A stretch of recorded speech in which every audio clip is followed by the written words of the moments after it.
어, 일단 뭐 사진은 제 가족 사진이에요. 근데 벌써 찍은 지 몇 년 되긴 했는데, 예, 보면 이제 제 아내가 있고 자매가 있고요. 그리고 지금 딸 둘이 22살, 20살 그래요. 예, 저는 이제 BBB를 99년도 4월 달에 처음 나왔어요. 그래서 이제 26년하고 반이 지났습니다.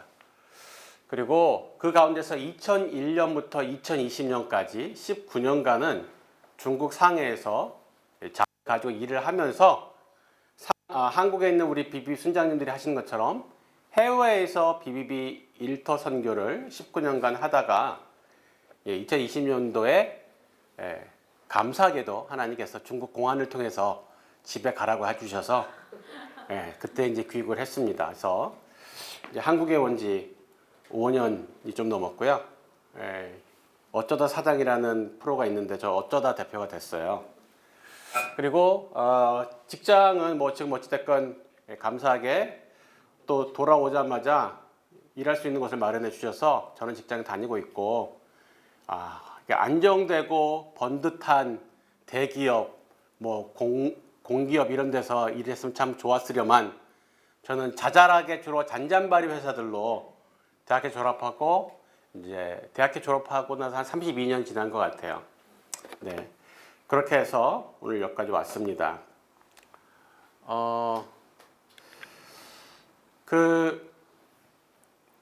우리 지금 젊은 분들이 많다 보니까 특히 대학교 졸업하고 취준생이거나 아니면 직장을 들어간 이후에도 계속 지속적으로 스펙을 쌓고 또 경력 개발하는 게 굉장히 큰 관건인 것 같아요.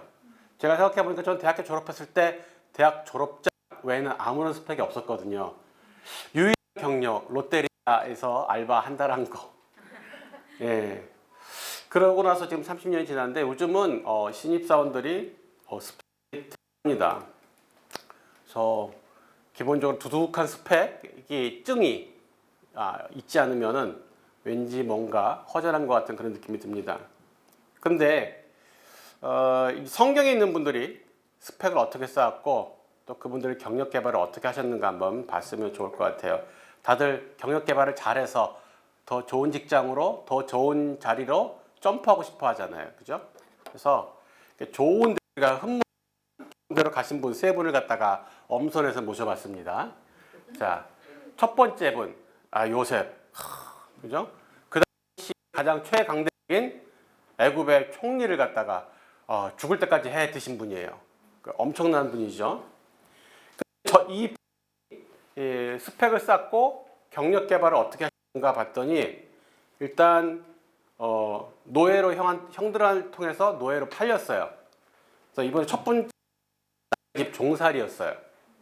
그죠? 이분의 커리어의 시작이 종살이에요. 그러니까 마당새야 마당 쓸어라. 네. 마당새야 물 먹어라. 네. 그게 이분의 첫 직장이었어요. 그것도 자기가 원 입사한 게 아니라 할 수 없이 하게 된 거예요. 굉장히 피동적으로 마지못해 한 직장이라는 거죠. 그래서 좀 잘 풀리나. 근데 또 남한테 당해가지고 뒤통수를 맞아가지고 깜빵으로 갔어요. 두 번째 직장이 어디예요? 깜빵이에요. 깜빵에서 주로 담당하는 업무가 뭐냐? 콩밥 배식. 콩밥 배식. 그러면서 또 그게 조금 특별한 깜빵이었어요. 정치인들이 많이 가는 깜빵이었어요. 왕의 신하들이. 그래서 주로 이제 이런 고위직 분들에게 콩밥을 배식하는 역할을 충실하게 아주 성실하게 감당했습니다. 그게 이분의 주 커리어예요. 이게 그분의 의도치 않은 본인은 전혀 생각한 바가 없는 커리어를 쌓아가는 과정이었어요. 그랬는데 이제 39장에 띄엄띄엄 몇 군데를 제가 해놨어요. 창세기 39장에 보니까 여호와께서 요셉과 함께 하심으로 그가 형통한 자가 되어 그랬고 23절에 보니까는 여호와께서 요셉과 함께해서 그가 범사에 형통하게 됐다 이런 말이 두 번 나오죠. 자, 여기 형통할 때 이 사람 뭐 하고 있었어요? 첫 번째 직장에서 종살이 하고 있었어요. 종살이 하는데 형통은 개뿔? 그게 무슨 형통이에요? 두 번째 형통은 언제 쓰였어요? 네, 깜빵에서 콩밥 먹고 있는데 형통은 무슨 형통? 그렇지 않아요? 마당사야 물 떠와라 이거 하고 있는데 뭔 형통? 근데 형통의 근거를 뭐라고 했어요? 여호와께서 함께 하심으로. 우리가 생각하는 형통은 뭐예요? 소위 세상에서 잘 나가는 거예요. 스카이 나오고 그 다음에 대기업, 공기업, 금융권, 다국적 기업 이런 데 가는 게 형통하였더라. 하나님이 이 집을 복 주셔가지고 이 집 애들은 다 형통해. 애들이 다 번듯한 대학 나가지고 번듯한 직장에 다니고 있어. 성경의 형통의 근거는 여호와께서 함께 하시느냐. 왜냐면 하나님 생각하는 형통은 하나님의 뜻에 맞게 하나님의 계획대로 가고 있으면은 아 형통하고 있구나 그래요. 스카이 나와가지고 대기업 들어갔는데 하나님과 멀리 떠나고 있어. 얘 굉장히 지금 인생이 안 풀리고 있구나. 하나님 입장에서 그런 거예요. 너무 안 풀리고 있어요. 얘 스카이 나와서 대기업 들어갔는데 하나님 보시기에 너무 지금 인생이 꼬였어요. 하나님과 함께하지 않고 있어서. 또 우리가 흠모할 만한 직책에 오르신 분 다윗 왕을 해드셨잖아. 그리고 이스라엘의 최초 통일을 이루신 왕이셔. 자, 이분의 스펙 처음에 이분의 직장 생활이 어떻게 시작하냐면 양치기였어요. 양치기. 근데 완전 집안에서도 아싸. 집안에서도. 왜냐면 사무엘이 왕감이 있나 하고 돌아다니다가 이 집에 왔는데 아빠가 다 부르는데 막내 애는 아예 부르지도 않았어요. 그러니까 아빠 눈에도 얘는 아싸인 거예요. 이 집에 아들이 더 없나요?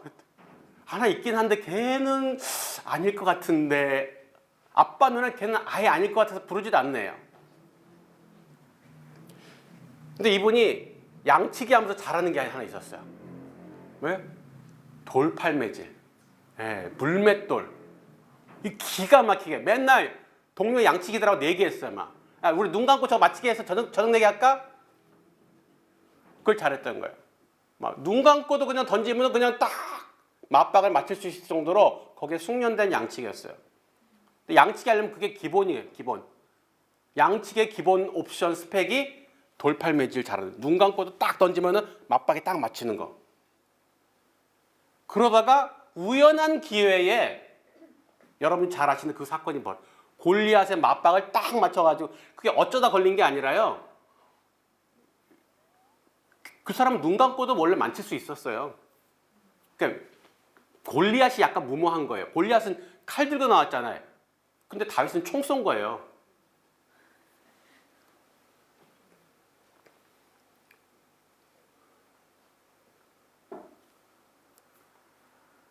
그러다가 의도치 않게 또 도망자가 되었어요. 두 번째 커리어는 계속 쫓겨다니는 거예요. 근데 이상하게 원통하고 억울한 사람들이 자꾸 자기 옆으로 몰려와. 또 이 사람도 어쩌다 사장이 된 거예요. 또 자기가 막 사람들을 끌어모으려고 안 했는데 이상하게 아싸들만 자기 주변으로 모여드는 거예요. 그래서 아싸들의 리더가 됐어요. 이게 이 사람의 두 번째 커리어예요. 그런데 그 가운데서 불만하거나 좌절하지 않고 도망하는 삶의 가운데서도 하나님과의 관계를 친밀히 가지면서 하루하루를 성실히 보낸 거예요. 아까 요셉에 제가 놓쳤는데 요셉의 최고의 스펙이 뭐냐면 이 직장을 옮기는데 뭐라고 돼 있어요? 주인이 그의 소유를 다 요셉의 손에 위탁하고 자기가 먹는 음식에는 간섭하지 아니하더라. 간수장이 그의 손에 맡긴 것을 무엇이든지 살펴보지 아니하였더라. 이게 최고의 스펙이고 경력 개발인 거예요. 얘는 물 하나를 떠와도 남들하고 다르다는 거예요. 얘한테 맡기면은 믿을 수, 요셉 했어? 그러면 신경 안 써도 돼. 요셉이 배송했어? 그럼 틀림없지. 근데 직장에서 맡기면 불안한 친구들이 있어요. 그래서 상사가 자꾸 신경 써서 상사가 자기 일을 못해요. 얘한테 맡기면은 불안해. 그러니까 나중에 결국은 얘는 널널한데 얘한테 안 맡기고 바쁜 다른 애한테 맡겨요. 믿을 수 있는 애한테. 내가 직장 내에서 그런 사람이 될 수, 나는 칼퇴근을 꿈꾸면서 월급 많이 받고 일 적게 하는 자리를 찾아서 워라밸을 쫓아서 일한다. 우리 꿈이잖아, 꿈. 걔한테 일 안 맡겨요.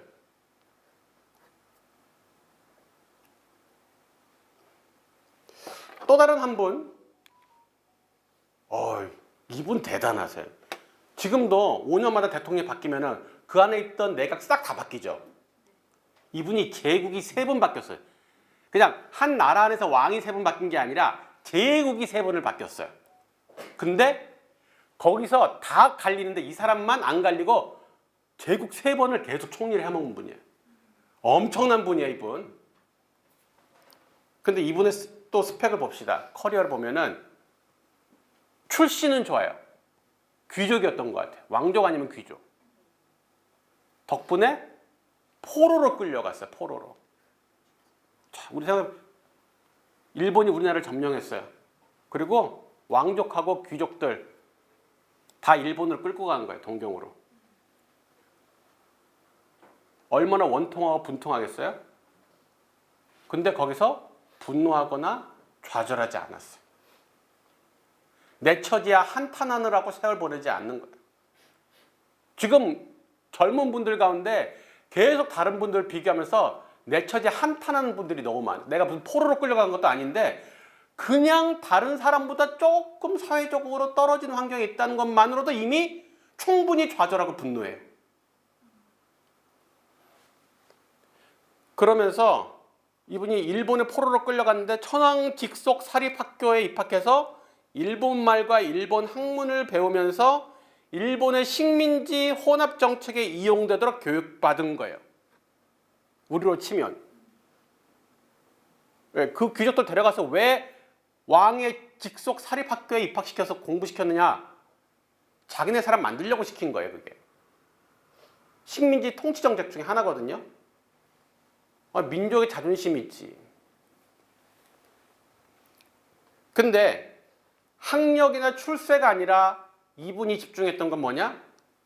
신앙적 구별점이에요. 구별점. 커리어를 어떻게 더 쌓고 내가 여기서 어떻게 생존할까 이런 게 신경 쓴 게 아니라 신앙적 구별점을 이분은 집중해서 이게 그분이 집중한 커리어예요. 그분의 스펙은 나의 구별됨이에요. 세상과 똑같은 스펙을 쌓는 것이 아니라 구별되는 걸 쌓는 거였다. 구별됨. 근데 여러분들 남들하고 똑같은 스펙 안 쌓으면 불안하죠. 차별점이 없어. 차별이 아니라 구별. 그리스도인은 세상에서 구별의 스펙을 쌓아야 돼요. 다니엘이 뜻을 정해서 해볼까가 아니라 뜻을 딱 처음부터 정한 거예요. 직장 들어가기 전부터 딱 정하는 거예요. 뜻을 정해서 왕의 음식과 그가 마시는 포도주로 자기를 더럽히지 아니하리라고 자기를 더럽히지 아니하도록 환관정에 구했다. 하나님을 알지 못하는 적국, 우상 숭배하는 분이 자기의 보스인 곳에서 그곳에서 구별된 삶을 살면서 맡겨진 일을 빈틈없이 한 거예요. 이게 그분의 커리어를 쌓았던 방법이에요. 우리가 생각하는 어떤 계획을 짜고 뭐하고 그다음에 MBA를 해가지고 어떻게 점프하고 이런 게 아니에요. 성경의 어느 인물도 지금 우리가 하는 식으로 스펙을 쌓고 자기 커리어 개발을 하려고 하신 분들이 없어요. 하나님께 쓰인 사람은 그런 식으로 커리어를 쌓은 사람이 단 한 명도 없어요. 한 명도. 이 세 분을 포함해서 모두가 자기가 원해서 계획한 대로 된 것이 아니라 하나님이 이끄셔서 그게 좋아 보이는 환경일 수도 있고 안 좋아 보이는 환경일 수도 있어요. 아주 안 좋아 보이는 환경일 수도 있어요. 그런데 그 보잘것없고 천박하고 척박한 환경에서도 그런 직책에서도 맡은 일을 불평이나 낙심이 아니라 성실함과 탁월함으로 드러냈다는 거예요. 그것이 최고의 스펙 쌓기예요. 토익, 우리 딸 내가 제발 그만 좀 하라는데 이상한 자랑 같지만 우리 애는 그냥 모의고사 이렇게 몇 개 풀어보더니 가더니까 920점이 나오더라고, 토익이. 근데 이게 얘는 너무 불만족스러워요. 요즘은 990점이 천지에 깔렸대. 그래서 920점 어디 가서 말도 못한대. 그래서 내가 웃기는 소리 좀 하지 마라. 누가 그런 헛소리 하냐.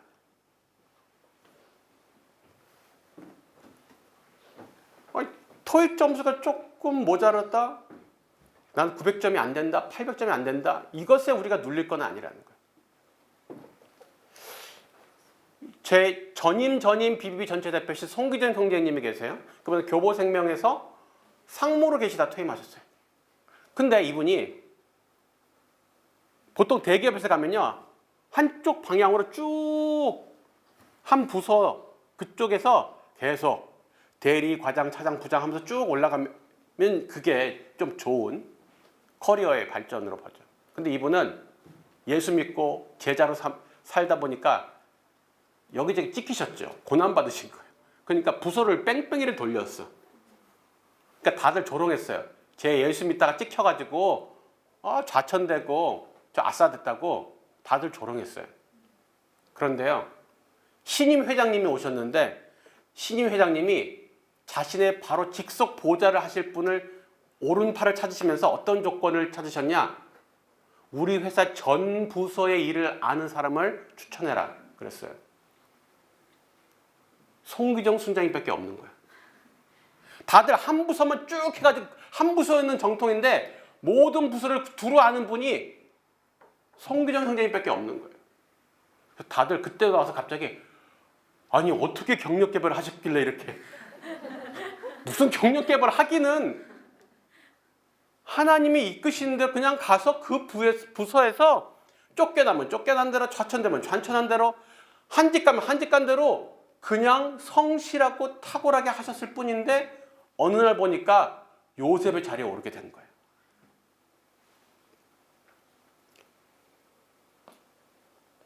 제가 좀 웃기지만 소시적에 배우가 하고 싶어가지고 연기학원도 아니고 그리고 남들이 찾는 소위 정규직 직장 바로 안 들어갔어요. 그러니까 비정규직을 갖다 계속 많이 돌았죠. 그러면서 중국어 전공했어요. 그래서 중국어 학원에서 학원 강사 1년 반을 했어요. 근데 급여가 너무 적어서 막 울기도 했어. 점심을 먹을 돈이 없어서 딱 편의점 다이제스티브로 점심을 여러 번 때웠어요. 근데 수업은 꼬박꼬박 있는 거야. 학생이 한 명 와서 앉아있어요. 한 명이면 오지를 말던 건데 한 명이 성실하게 와서 앉아있어요. 두 명이 와서 앉아있어요. 그 당시에는 어학용 지금의 이런 수많은 기자재들이 없었잖아요. 사전도 이렇게 옛날에 이렇게 벽돌 2개만한 사전이 있었어요. 중국어 사전이. 종이로 돼 있는 거 그거. 그런 걸 갖다가 타고 다니고 수업을 하려면 기초 강의를 갖다가 딱 제가 북경 중국어라는 책 상하 이것을 1년 반 동안 계속 한 거예요. 그러면은 그 당시에는 어학 기자재가 없으니까 생으로 제가 읽고 학생 보고 따라하라고 읽고 따라하고 하는 거예요. 그래서 자 따라하세요. 我是韩国人我是韩国人아니고 我是韩国人 이거를 갖다가 1년 반을 그 짓을 했어요. 근데 나도 모르게 기초 중국어 상하의 내용이 머릿속에 들어가 있었어. 문법과 기초 문형과 단어의 성조 발음이 입력이 돼 있어요. 유학을 안 했거든요. 제가 중국 유학을 안 했는데 중국 가서 기초가 탄탄하니까 듣는 말이 처음 듣는 말인데도 무슨 소리인지 알겠어. 단어가 막 쑥쑥 살이 붙고. 지금 제 중국어 말 안 해주면 제가 외국인인지 몰라요. 중국 사람들이. 여기 외국인 한 명인데 찾아봐 그러면 누구? 엉뚱한 사람 찾아요. 근데 그때 울면서 다이제스티브 먹으면서 我是韩国人 했던 게 하나님께서 그렇게 쓰신 거예요.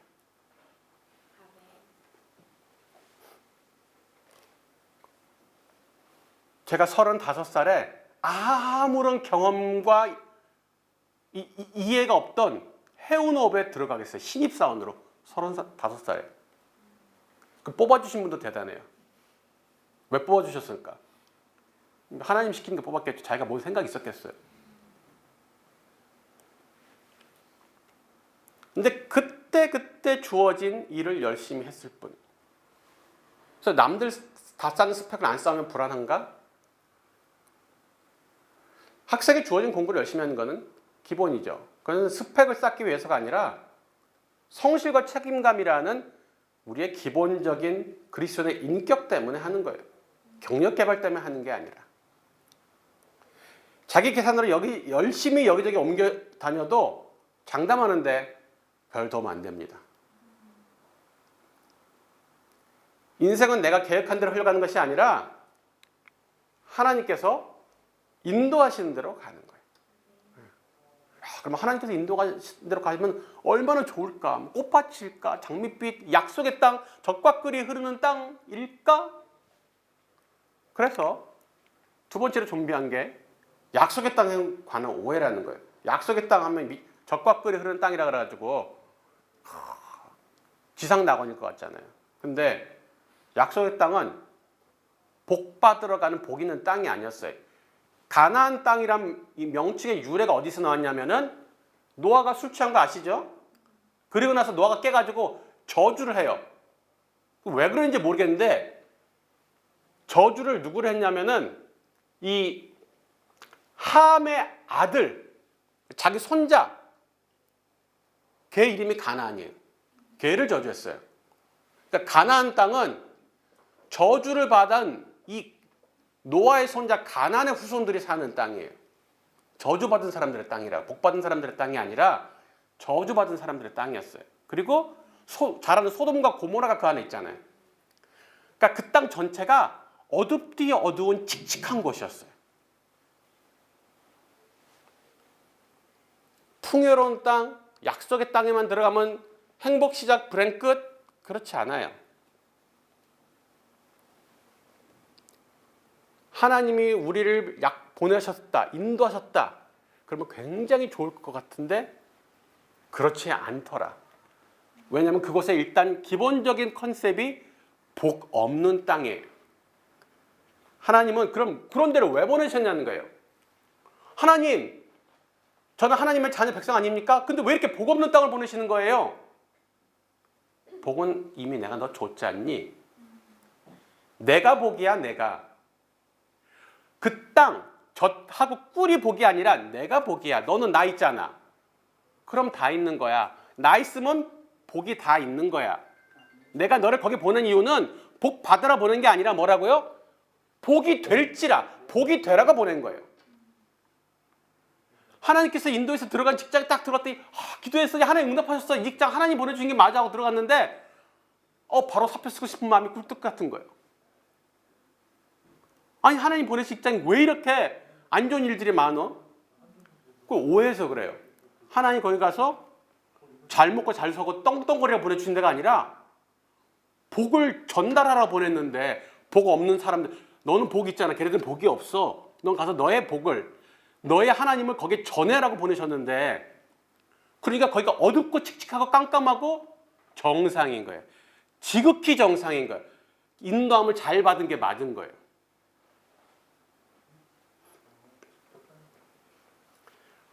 뭐 회사 시스템 잘 갖춰져 있고 직원 복지 좋고 뭐 깨끗하고 도덕적인 회사, 크리스찬이 넘쳐나는 회사가 약속의 땅이 아니라는 거예요. 우리의 약속의 땅은 저주받고 죄가 많은 땅. 우리는 그것에 복을 가지고 보냄받은 선교사로 가는 거예요. 아브라함이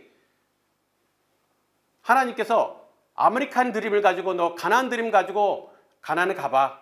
그곳에서 너 잘 먹고 잘 살게 될 거야 라고 보내신 게 아니에요.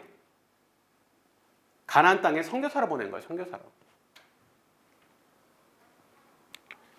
세 번째, 약속의 땅에 관한 오해가 왜냐면 약속의 땅에도 기근이 온다는 거예요.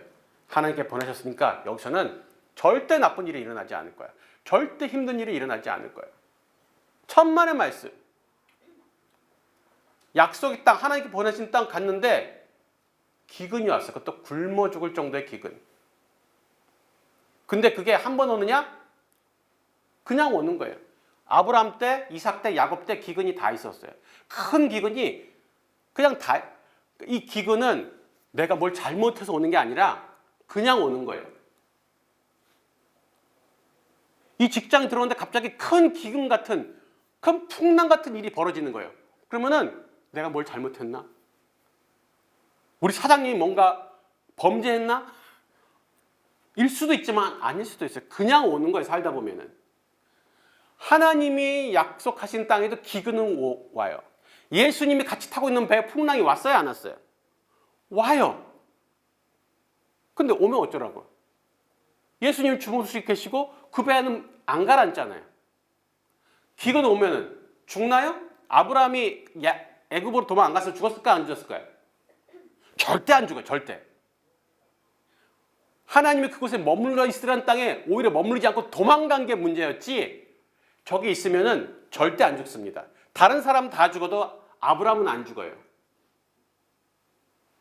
아까 형통이 뭐예요? 하나님이 함께 하심.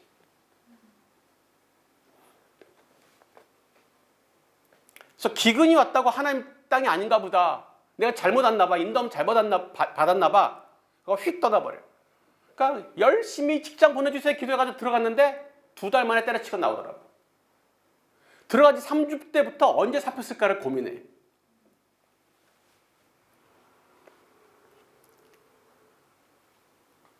약속의 땅이라고 들어갈 때는 하나님 인도하심 받았다 그랬는데 나올 때는 하나님 인도하심 안 받고 나오더라고요. 대부분이. 나올 때는 내 마음대로. 아쉬울 때는 하나님 도와주세요. 내가 하기 싫고 때려치고 싶을 때는 하나님 좀 봐주세요. 나 이거 못하겠어요. 때려칠래요. 견디는 것보다 때려치는 게 항상 쉬운 선택이죠. 그죠? 인내하는 것보다 그만두는 게 훨씬 쉽고 빠른 결정이에요. 그러나 열매는 없습니다.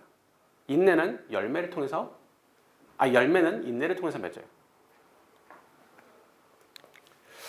안정적인 삶. 네, 우리 안정적인 삶을 살고 싶죠? 그래서 여기 누가복음에 여러분들이 잘 아시는 내용이 있을 거예요. 어떤 사람이 뭐 대박 아이템이 하나 터졌나 봐요. 그래가지고 돈을 대박 벌었어. 그래가지고 창고를 크게 짓고 거기다가 막 쌓아뒀어요. 그러면서 뭐라고 해요? 이제 내가 여러 해 쓸 물건을 많이 쌓아두었으니 평안히 쉬고 먹고 마시고 즐거워하자. 자, 저는요 10억 모으기가 제 꿈이에요.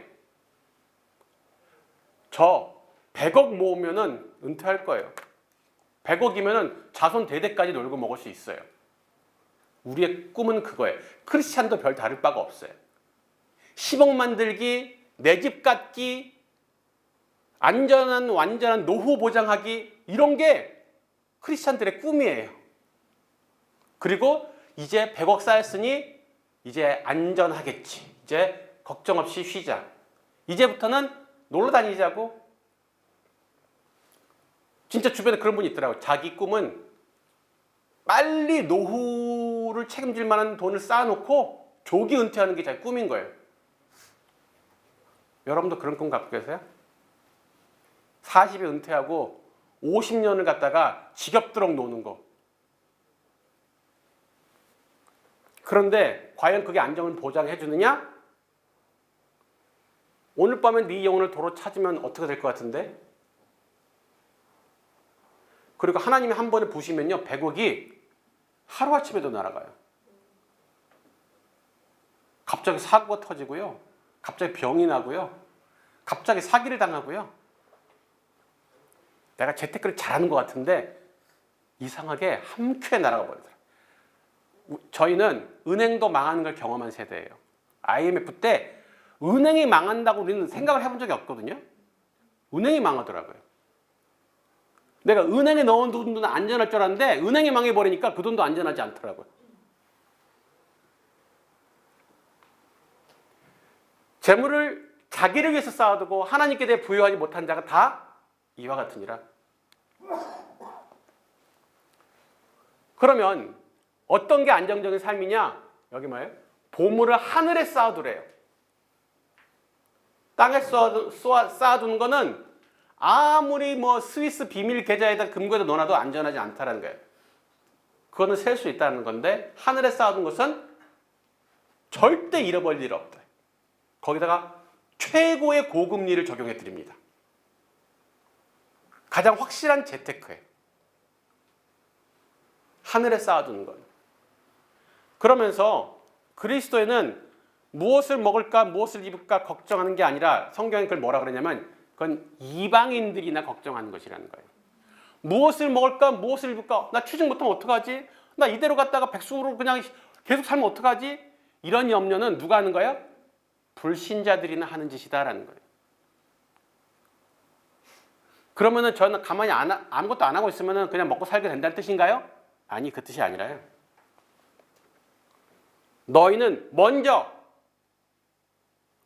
시간 나고 짬 내면 네 할 일 다 하고 나면 말고 먼저 아무리 바쁘고 급한 일 있어도 먼저 하나님의 나라와 하나님의 의를 구해라. 그러면 이 모든 것을 너에게 더하시리라. 1 더하기 1은 2. 이거 수학 공식이죠. 안 바뀌죠? 얘는 수학 공식보다 더 지독한 진리예요. 절대 틀릴 수가 없어요. 제 노후 보장은 이거예요. 마태복음 6장 33절 노후 보장이에요. 지금 30년을 저는 마태복음 6장 33절 때문에 먹고 살았어요. 우리에게 일용할 양식을 주옵시고 우리에게 연용할 양식을 주옵시고 좋겠죠? 그렇죠? 우리에게 30년 쓸 양식을 주옵시고 이러면 좋을 것 같죠? 너무 소박하잖아요. 일용할. 여러분들 내일 쓸 거 오늘 필요해 안 필요해요? 내일 쓸 게 오늘 왜 필요해요? 내년에 쓸 거 여러분이 오늘 왜 필요하냐고요? 오늘 쓸 거 오늘 있으면 되잖아요. 내일 쓸 거 내일 쓰면 되고. 근데 하나님 진짜 저러세요. 그래서 저는 중국에 있으면서 집값이 집을 계약해야 되는데 딱 계약 선금 낼 돈만 있고 뒤에 중도금 뭐 이런 거 중도금 개념이 아니지. 거기 이제 월세니까 뒤에 없었어요. 근데 계약을 해요. 그럼 어떻게 될까? 저는 길거리 나앉겠죠? 네. 없었잖아요, 내 돈에는. 근데 월세를 내야 될 날이 되면은 생길까 안 생길까요? 생겨요. 30년째. 우리 애들 학비를 내야 되잖아요. 근데 학비가 지금은 없어요. 근데 저도 학교 등록을 해요, 애들을. 그럼 학비 내는 날 돈이 생길까 안 생길까요? 생겨요. 아니 월급이 뻔하고 지금 제 손에 아무것도 없는데 하나님은 월급쟁이가 아니세요.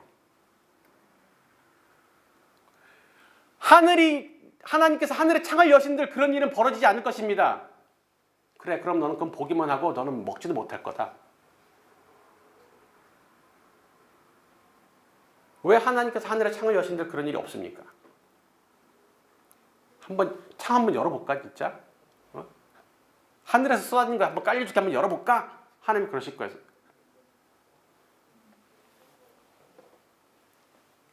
전 한국에 5년 전에 들어왔으니까요. 국민연금에 5년 전에 가입했어요. 그러니까 저는 이제 은퇴할 날이 몇 년 안 남았잖아요. 그럼 저는 국민연금을 타도 그러니까 간식값밖에 안 나올 거예요. 간식값. 지금 자가겠어요? 당연히 수도권에서 제일 저렴한 전세에 살고 있지. 근데 추방돼서 들어올 때 저축액이 있었느냐? 저축액 한 푼도 없었어. 제로. 에이, 그래도 조금은 뭐 1,000만 원 있었지. 100만 원도 없었어요. 월세 보증금 낼 돈도 없었어요. 근데 추방돼서 들어와서 바로 떡하니 전셋집에 살고 있어. 훔치지 않았는데. 하나님께서 하늘의 창을 여시면 여러분들 생각과 여러분들이 생각할 수 있는 모든 루트를 초월해서 공급하세요.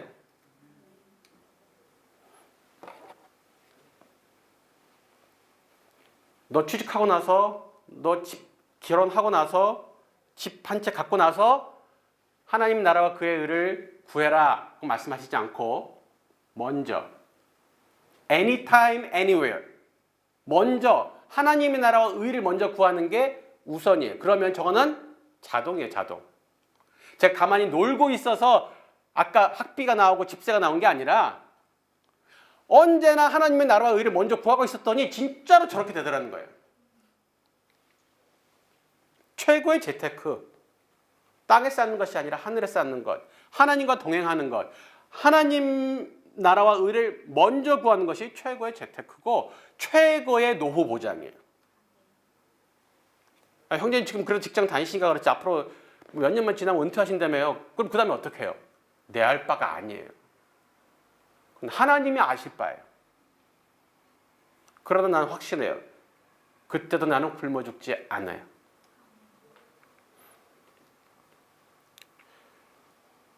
우리 일터에서 무엇을 추구해야 될까요?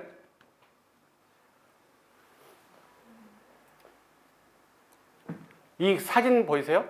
이게 동일 인물이에요. 요즘 K-뷰티가 난리야, 난리요. 한국 사람 동안이라고. 그죠? 중국 사람들은 제가 30대 초반으로 본 사람들도 있어요. 근데 그럼 뭐 할 거냐고. 언젠가는 이렇게 된다고요. 영원히 동안으로 살겠냐고 이게. 20년 후면은 이 동안도 버틸 수가 없어요. 이게 뭐예요? 일시적인 거예요. 일시적인 거. 일시적인 건 다른 말로 하면 썩을 것. 우리는 가치를 뭘로 따져요? 얼마야로 따져요. 얼마야로 가치를 따져요. 그죠? 얼마짜리야? 하나님은 가치를 어떻게 따냐면 이거 영원한 거야? 잠깐이야? 로 따지세요. 그럼 잠깐이 어느 정도가 잠깐이냐? 영원하지 않은 모든 것이 다 잠깐이에요. 천년 만년 산과 물은 그대로 돼. 산과 물이 그대로 1000년 동안 지금 이 산이 그대로 있잖아요. 잠깐이에요, 잠깐. 영혼에 비교해서 영혼에 비교하니까 1000년 된 이 산이 이 나무가 잠깐짜리더라는 거예요. 그런데 지금 여러분이 100살을 사실 수 있는 분이 거의 없어 보이거든요, 내가 보기에는. 잠깐도 안 돼.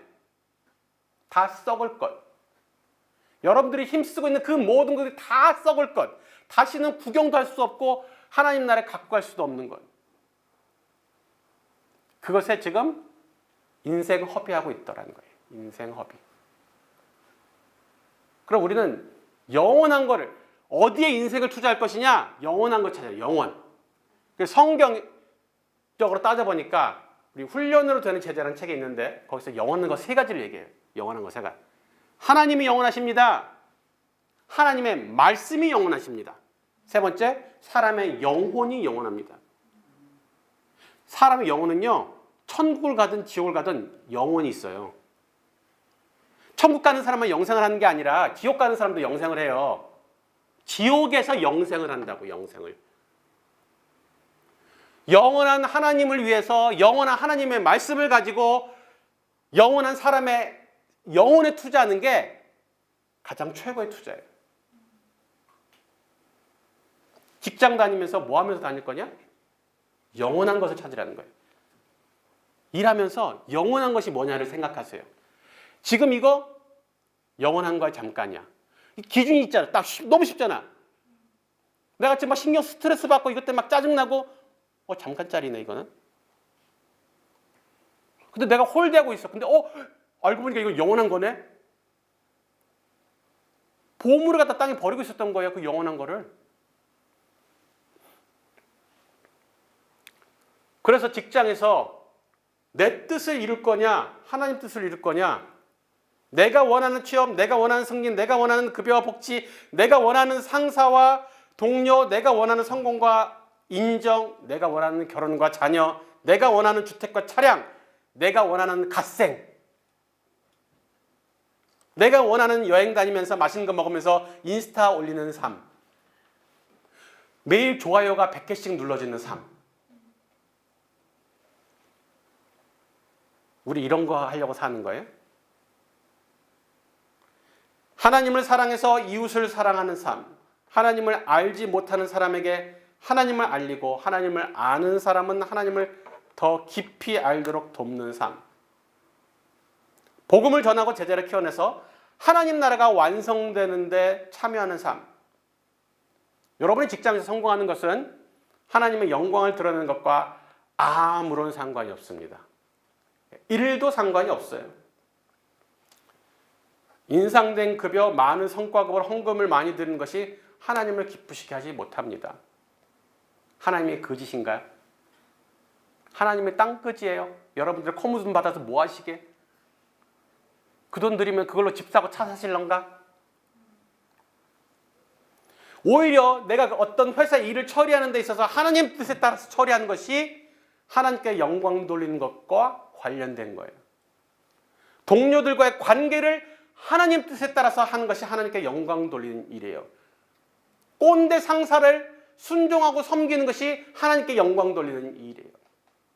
진상 MG 부하를 갖다가 용서하고 사랑으로 가르치는 것이 하나님께 영광 돌리는 일이에요. 부수 간에 경쟁하고 정보 공유 안 하고 대립하지 않고 알짜배기 정보를 다른 부서에도 공유하고 상생하는 것이 하나님께 영광 돌리는 일이에요. 그게 그리고 하나님 나라를 이뤄가는 일이에요.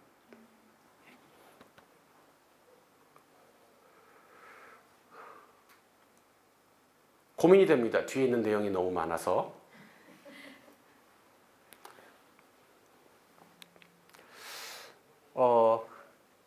우리 일터에 대한 정의, 저희 BBB에서는 이렇게 정의하기로 했어요. 일터.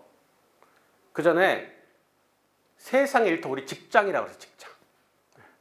뭐냐면은 생계를 위해서 일하러 가는 것이에요. 먹고 살려고. 먹구멍이 포도청이니까. 집안에 자식 새끼들 굶겨 죽일 수 없으니까 가는 것이 직장이에요.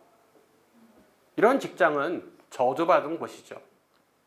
태초의 범죄로 인해서 저주받은 일터예요. 근데 그리스도의 일터는 하나님께서 태초의 사람을 만드시고 일을 주셨어요. 뭐라고 일을 주셨냐? 다스리고 정복하라는 거예요. 충만하고, 그죠? 생육하고 번성해서 그 땅에 충만하고 다스리고 정복하는 거예요. 그리스도인은 세상에 섞이는 사람이 아니라 정복하는 사람이에요. 섞이면 안 돼요. 남들을 보면 튀면 안 되니까 섞이자. 섞이면 큰일 나요. 우리는 정복하는 사람이에요.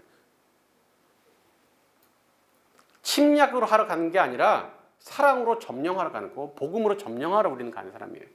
근데 하나님의 창조 명령, 그때 처음 주신 그 일에 관한 명령, 하나님의 뜻으로 이 땅을, 너의 직장을 충만케 하고 다스리고 정복해라.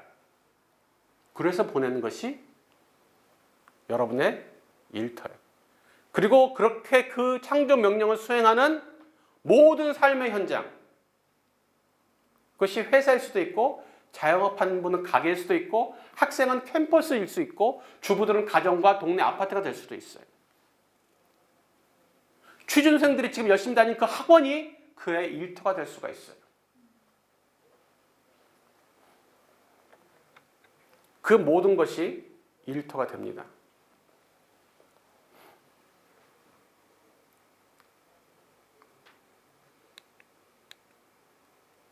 할 수 있는 데까지 몇 개만 더 해볼게요.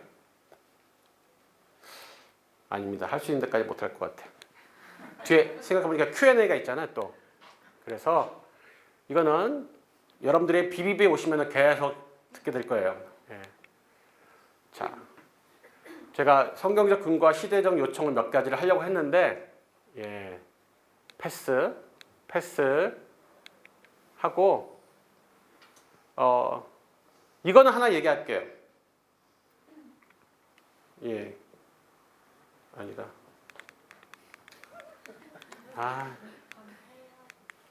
아니야, 다는 못 하고요. 예. 여러분들 아버지께서 나를 세상에 보내신 것 같이 나도 저희를 세상에 보내었고라고 했죠? 그죠? 그래서 그럼 저 세상이 어디냐는 거예요. 예수님께서 나는 너희를 교회로 보내었고라고 하지 않고 세상으로 보내셨다고요. 여러분 세상으로 예수님의 파송을 받은 사람이에요. 자, 이것을 외교관이라고 불러요. 각 나라의 정부가 다른 나라로 파견하는 외교관이 있어요. 그 사람들이 대사, 영사 이런 사람들이에요.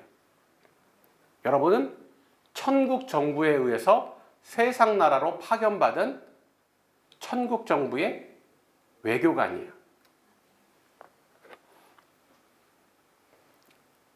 그러니까 그냥 우리는 나 어디 회사 들어갔어. 이번에 어디 학교 들어갔어. 내가 어느 동네로 이사 갔어. 전부 뭐냐면은 내가 갔다라는 거예요. 내가 열심히 스펙 쌓고 공부해가지고 이 회사 내가 들어갔어. 내가 돈 모으고 알뜰하게 재테크해가지고 학군 애들 학교 좋은 데로 이사 갔어. 내가 이 좋은 세상에 이사 들어갔어. 근데 내가 들어간 게 아니라요. 보냄받은 거예요. 여러분 그 학교로, 직장으로, 그 아파트로 보냄받은 거예요. 언제 예수님 보내시지 않았는데 그냥 우리가 왔는데 결과적으로 보냄받은 거예요. 본질적으로 우리가 세상에 사는 것 자체가 그리스도인이 죽은 다음 바로 천국에 안 데려가시고 세상에 남겨놓으신 것이 보냄받은 거예요. 왜? 천국 정부의 외교관 일을 하라고 보낸 거예요. 보냄받았다는 건 보내신 분이 있다는 뜻이고 보낸 분은 보내신 의도가 있다는 것이죠. 그리고 삶의 제사 현장이란 말이 있죠. 자, 이스라엘이 하나님으로부터 징계를 받아서 이게 함락되고 포로로 막 끌려가고 그러잖아요. 그럼 뭘 잘못했는 거예요, 이스라엘이? 그 레위기 6장 20절, 예레미야가 2장 6절 7절을 제가 한번 읽어드릴게요. 자, 예레미야 6장 20절에 시바에서 발음이 좀 안 좋네. 시바에서 유향과 먼 곳에서 향품을 내게로 가져오면 어찌함이냐? 나는 그들의 번제를 받지 아니하며 그들의 희생제물을 달게 여기지 않노라. 자, 이게 뭐냐면요. 최고급 수입품 예물을 하나님께 드렸다라는 거예요. 근데 하나님께서 꼴보기 싫다는 거예요. 하나님 제가 이렇게 비싸고 좋은 하나님 이게 얼마짜리인 줄 아세요? 제가 이거 하나님께 드리는데 그런 쓰레기 갖다 버리라는 거예요. 왜? 그들이 제사를 드렸는데 삶의 제사를 안 드렸기 때문에 그래요. 짐승 잡는 제사, 비싼 예물 드리는 제사를 드리는데 삶의 제사가 없이 그걸 드리면 하나님이 보시기에는 역겹다라는 거죠. 토할 것 같아, 좀 치워. 여러분 순종이 제사보다 낫고 이런 말 들어보셨죠? 예, 제사가 지금 말로 하면은 예배예요. 순양의 기름, 듣는 것이 하나님 말씀을 듣는 것이 듣는다는 것은 그냥 리스닝이 아니에요. 야 엄마 말 좀 들어 할 때 그 들어가 리스닝이 아니죠. 엄마의 말을 따르라는 거죠.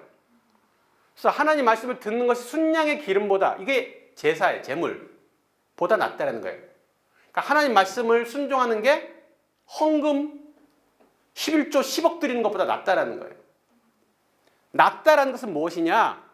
예배의 본질이 예배당에 앉아가지고 노래 부르고 박수치고 눈물 찔찔 짜다가 설교 듣다가 돈통에 돈 넣는 것이 예배 본질이 아니라 하나님 말씀에 순종하는 것이 예배 본질이라는 거예요. 근데 여러분들 그 삶의 예배 어디에서 드리는 거예요? 교회 예배당에서 삶의 예배를 드려요? 조금 드릴 수 있는데 대부분의 삶의 예배를 어디서 드려요? 여러분 대부분 지지고 볶고 눈 뜨는 시간 중에서 제일 많이 사는 곳이 어디예요? 직장. 거기에서 삶의 제사가 없으면 주일날 예배 가가지고 막 봉사 이것저것 하는 거 꽝. 하나님이 역겨워서 토하실 수도 있어요. 심지어.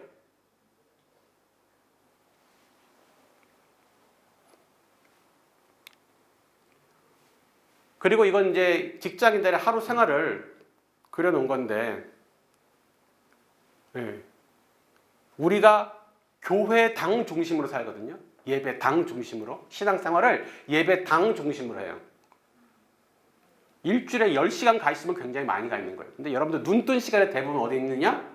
예배당에 있어요? 직장에 있어요. 주부들이면은 그 주부들 생활하는 그 단지 사회 그 바운드리 안에서 살아요. 학생이면 캠퍼스가 그 사람이 주로 사는 삶의 현장이에요.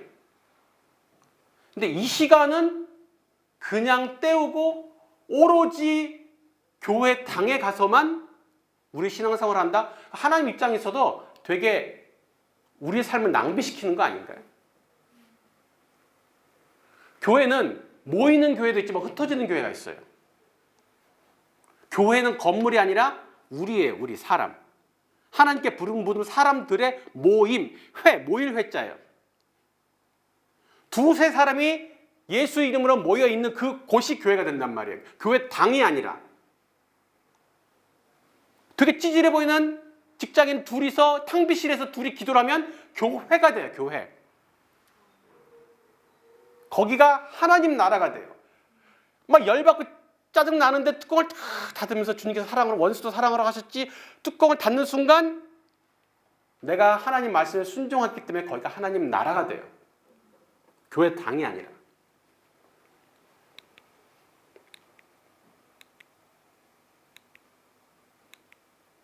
그리고 이것은 지금까지 우리는 전임 사역자, 신학을 한 목사님 위주의 사역만 했어요.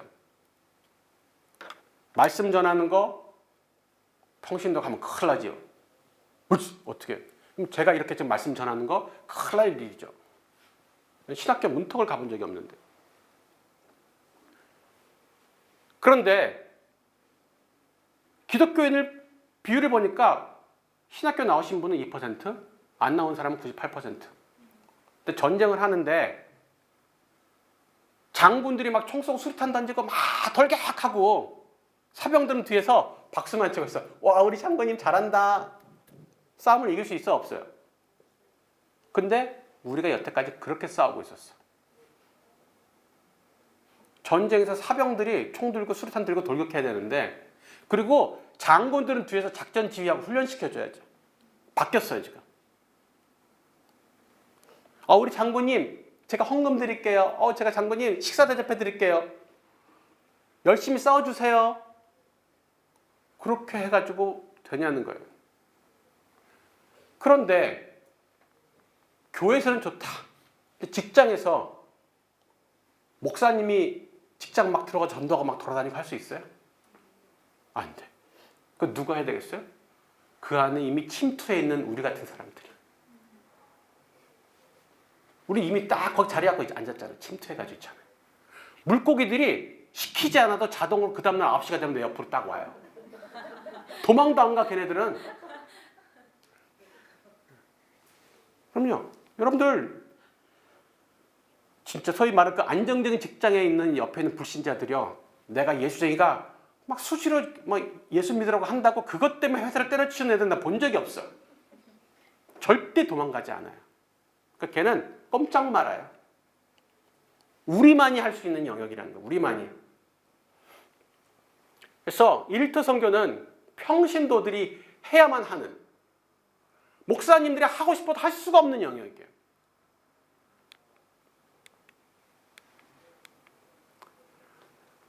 복음사명, 1터 선교를 두 가지로 얘기를 하는데요. 하나는 복음사명이라는 거예요. 쉽게 말하면은 전도하는 거예요. 예, 전도하는 거. 그리고 믿은 사람들을 말씀으로 가르치는 일이죠. 그런데 이제 그러려면 내가 일부러 가서 일부러 관계 맺고 내 돈 쓰고 내 시간 쓰면서 아쉬운 소리 해가면서 일부러 접근해야 돼요. 성경의 명령은 언제든지 가라는 거예요. 가라. 그리고 너희는 가서 모든 족속으로 제자를 삼는 거예요. 가서가 힘든 거예요. 근데 가야 돼요. 그래서 제가 아까 35살에 해운회사 신입사원으로 들어갔다 그랬잖아요. 35 다른 사람은 과장이더라고요. 나 동갑인 사람들은 과장이야. 근데 나는 신입사원이에요. 정민호 씨 이렇게 불렀어요. 그 당시에. 요즘 좀 님 이렇게 안 부르고 정민호 씨 다 이렇게 불렀어. 네, 본사 교육을 받으면서 본사 교육 끝나는 날 내가 뭘 했느냐. 되게 유치한 짓을 했어요. 네.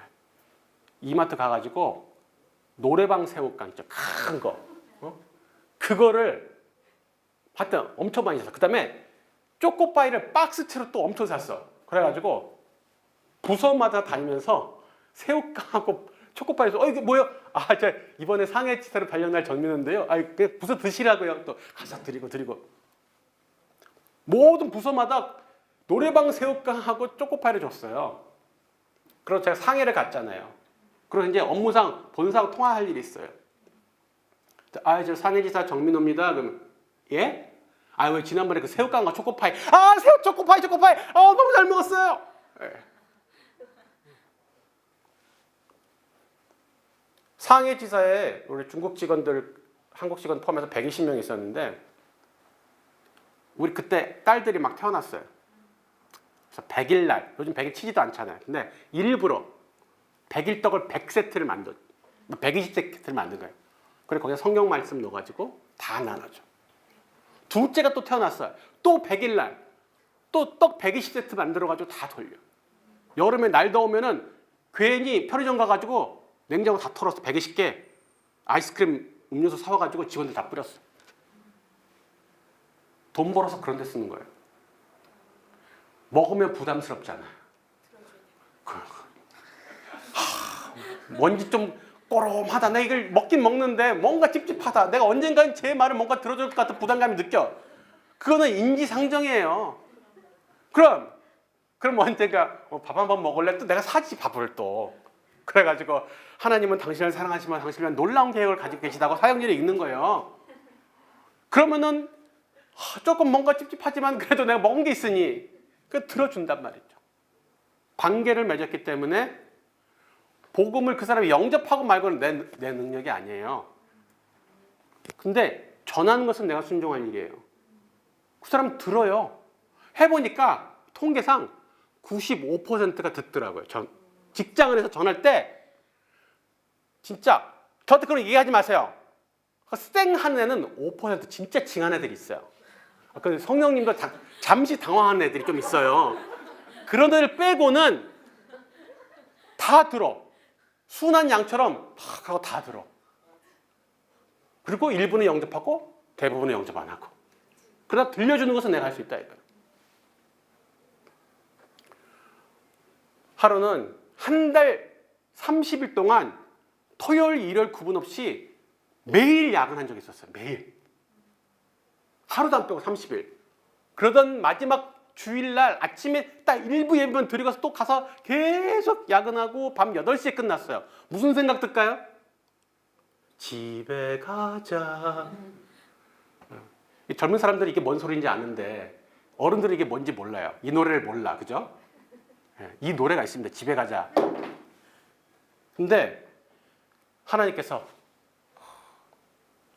뭐하냐? 왜요? 네 옆에 병이 있지 않니?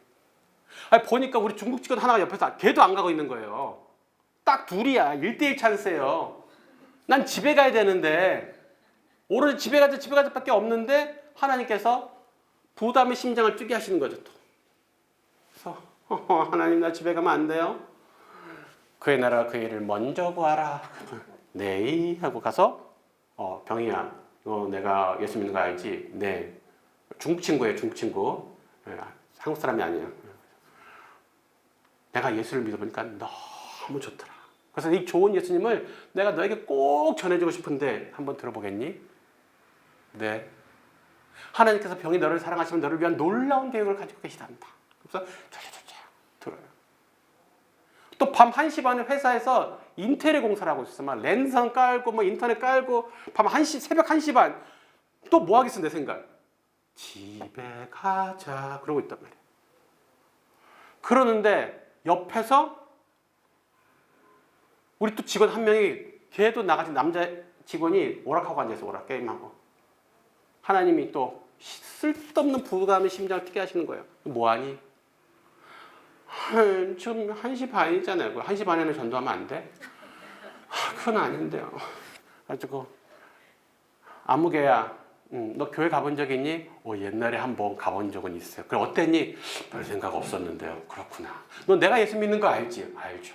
내가 예수 믿어보니까 너무너무 좋더라. 그래서 너에게 꼭 들려주고 싶은데 지금 한번 들어볼래? 네. 하나님이 너를 너무 사랑하시고 너를 위한 놀라운 계획을 가지고 계시단다. 그러면서 줄줄 읽어요. 진짜 그렇게 짧게 했어요? 엄청 이렇게 막 되게 막 앞에 빌드업을 엄청 막 3시간 해가지고 하는 거 아니에요? 아니 빌드업 없어요. 방금 딱 그렇게 1분 이내의 멘트로 바로 사용이 들어가요. 진짜 나 방금 그 정도밖에 안 해. 빌드업 멘트가 1분이 안 걸려요. 대부분은 침 꼴딱꼴딱 삼키고 빌드업하다 언제 들어갈 때나 언제 들어가 하다가 날이 새고 다음에 하자. 그죠? 생각보다 빌드업이 간단해요. 내가 예수님 믿어보니까 너무 좋아서 이걸 꼭 전해주고 싶어. 들어보겠니? 그 정도예요. 또 하나는 문화사명이라는 거예요.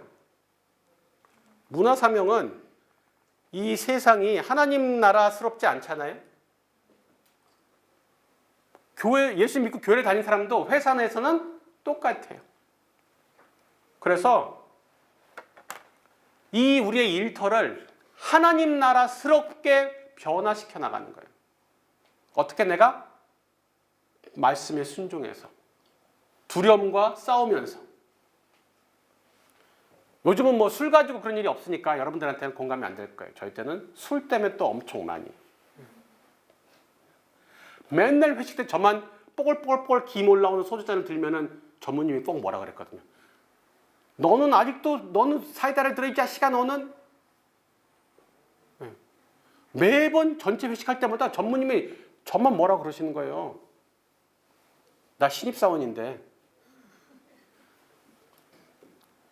피할 길을 어떨 때는 정면도 봐야 될 때도 있어요. 그래서 제가 전무님한테 한 번은 계속 죄송합니다 이렇게를 몇 달을 하다가 어느 날 정면 돌파를 하나님께서 피할 길을 줄 때도 있으시겠구나. 그래서 뭐라고 했니? 또 그렇게 말씀하시. 전무님 사람과 사람 사이 약속 중요하지 않습니까? 꼭 지켜야지요. 근데 제가 하나님과 약속을 했습니다. 술을 안 마시기로. 그래서 제 하나님과 한 약속을 지킬 수 있도록 도와주십시오. 그랬더니 전무님이 얼어붙었어. 그러다가 갑자기 뜬금없이 옆에 있는 다른 애한테 뭐라 그래. 야, 너 왜 안 마셔, 자식아, 너는? 다시는 저한테 그 얘기를 안 하셨어요. 그리고 다른 고객이 오셨는데 그런 거예요. 옆에서 내가 우연히 들었거든요.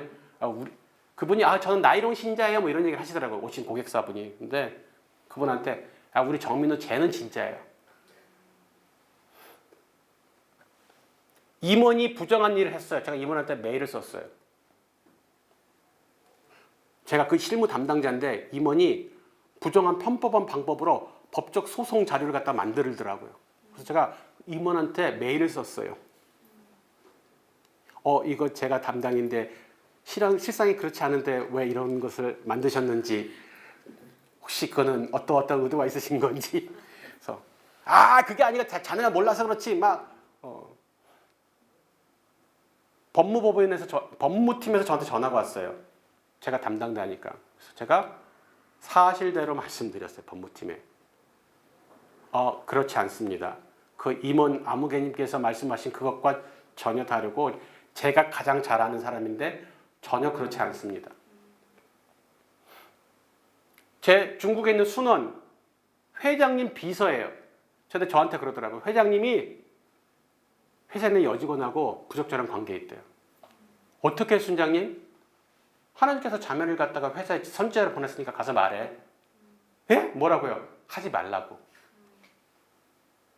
잘리면 어떻게 해요? 죽지는 않아. 맥시멈 잘리는 거잖아. 그렇잖아. 맥시멈 잘리는 거잖아요. 안 죽는다고요. 잘리면 죽어? 안 죽어. 나 잘려봤는데 안 죽어요. 하나님의 다른 인도하심이 있지. 그 웬만하면 안 잘리는데 진짜 잘려도 하나님 새로운 길을 인도하셔요. 걱정하지 마. 안 죽어. 잘 생각해봐. 맥시멈이 뭐야? 잘리는 거예요. 그치? 죽어 안 죽어? 안 죽어요. 그럼 말해. 저만 그러는 게 아니라 제 순원한테도 그렇게 가르쳤어요. 그래서 그 순원이 침을 꼴딱꼴딱 삼키고 기도를 갖다 엄청 하고 가서 회장님한테 말했어요. 잘렸겠죠? 안 잘리고 회장님이 여자를 정리했어요.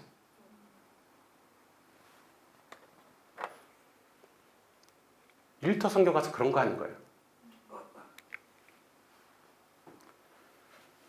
여러분들 한 달란트 받은 종 아시죠? 이 달란트 얘기해서 한 달란트 받은 종이 자기 받은 거 잃어버렸어요? 안 잃어버렸어요? 한 푼도 안 잃어버렸잖아요. 땅에 묻어놨으니까 한 푼도 손실이 난 게 없다고요. 그죠? 그리고 난 받은 거 그대로 잘 돌려드렸습니다 했더니 주인이 뭐라 그래요? 악하고 게으른 종아. 여러분들 저 주님이 주신 신앙 하나도 안 잃어버리고 그대로 잘 지켰어요. 착하고 충성된 종아 그러실까요? 아, 요즘 같은 세상에 믿음 지키는 것만 해도 너무 힘든데 대단한 일이야. 거짓말. 거짓말이에요. 속지 마세요. 성경에서는 말하는 믿음 지키라는 게 그런 게 아니에요. 땅에 묻어두고 잃어버리지 말라는 뜻이 아니라 계속 전진하라는 게 지키라는 뜻이에요. 계속 힘써 수고하라는 게 지키라는 뜻이에요. 주님을 위해서 남기지 않으면 그냥 내 신앙 지키는 걸 만족하고 나 적당하게 그냥 귤날도 가고는 뭐 귤날을 안 빠지니까 성가대 봉사도 하고 헌금도 내잖아. 이 정도면 된 거 아니야? 악하고 게으른 종아. 악하고 게으른 종아, 분명히 이 말씀에 직면하게 되는 날이 올 거예요. 주를 위해서 남길 궁리를 하셔야 돼요. 남겨야 돼요. 얼마를 남기는지는 중요하지 않아요. 남기려는 시도를 하셔야 돼요. 여러분의 삶의 현장에서, 일터에서. 기도하겠습니다.